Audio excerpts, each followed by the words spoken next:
Good afternoon, everyone. I am BIDTK258 from first year BIDTK258 Institute of Technology, College in Bangalore. My startup company name is Radiant and my product name is Book. Product proposed name is Network Nexus. Mentioning some of the requirements and the feelings about the product as set by the customers during the empathizing activity. Waterproof book and digitalized book. Based on the empathizing stage and considering the feelings and requirements of customers, many new features are added to the existing product name. Existing product name is Book.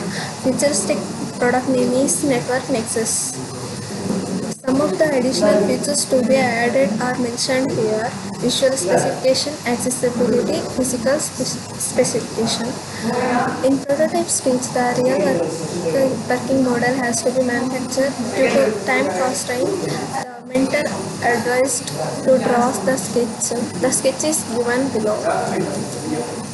I request the viewers of this presentation video to comment your opinion to satisfy the testing stage. Thank you.